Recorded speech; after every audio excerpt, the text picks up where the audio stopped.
We have to discuss this cyber attack, but first of all, I want to know what McAfee did in response as soon as you realized that this was going on. So shortly after we heard about the attacks going on Friday, on the 12th of May, we mobilized our research teams and we proactively spoke to all of our key customers across the world.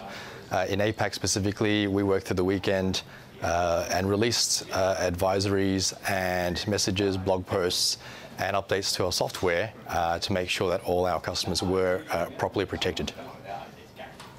And of course, McAfee is just one firm in this huge, vast cybersecurity business. How fragmented is this sector? And should there be a rethink of how we approach cybersecurity in the future? Well, we certainly believe that the industry should work together. So our relaunch recently as a new McAfee and our tagline, "Together is Power," is all about making sure that the industries work together. And certainly in responding to the ransomware attacks over the weekend, we've seen a lot of companies that have otherwise worked against each other in the past cooperate. And we're certainly no different. We're working with government organizations and some of our peers in the industry to make sure that we are responding together as an industry against the attackers out there and the criminal element. Certainly some scary stuff for anyone. Ian, has the majority of this threat, though, has it passed? I mean, are we over that hump or over that threat right now? We're certainly over the first wave. So a researcher in the UK accidentally found a kill switch. So that certainly stopped the spread of the wave of attacks over on Friday and over the weekend.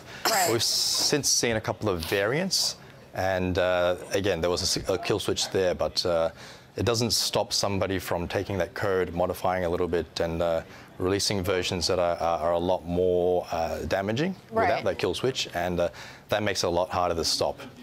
Ian, obviously, this is not going to be. This has neither been the first nor the last cyber attack. So, when you say that, that at least we've taken care of this one. I mean, what are the chances we're going to get another one in the next couple of weeks?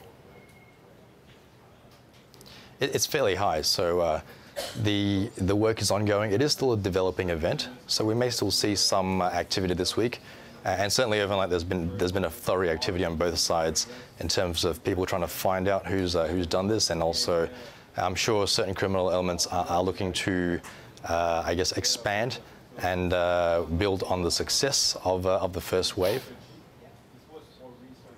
Right, Ian, Microsoft has called the attack a wake-up call for governments to stop stockpiling these tools. How should these digital weapons be approached in the future? Well, we certainly require more communication. So I can't speak for Microsoft, but what they're saying certainly holds a bit of weight. And their comments on the NSA specifically, I guess, needs to be taken a good hard look at in terms of, what we have here is weapons-grade cyber materials developed by a nation state. So for that to go into the hands of criminals, which may otherwise not have had the resources to build it is very, very bad. So we definitely need to make sure that communication lines are more open. Government departments, private enterprise, and those of us trying to fight against the cyber attackers are a lot more cooperative in future and share a lot more information. That's certainly what we believe needs to happen moving forward in terms of staying at least in line with the attackers instead of a little bit behind, which is where the industry's more or less been at over the last couple of years. Right. Well, and you kind of alluding to a point here where, we know cyber attack, we know cyber crime is out there, but there's, often an inertia within companies, right, to try to take care of this and try to spend money on this. And I'm kind of curious on the Microsoft side. I mean, how damaging could this be on Microsoft? I mean, is it enough to prompt even some companies to say, hey, you know what, maybe we do need to get off of the Microsoft OS and we need to move on to something that is much more secure? Well, there's a lot of different kind of systems that organizations use today, so I don't think we necessarily want to go down that path because Microsoft certainly runs a lot of organizations, it is a lot of hybrid kind of environments out there.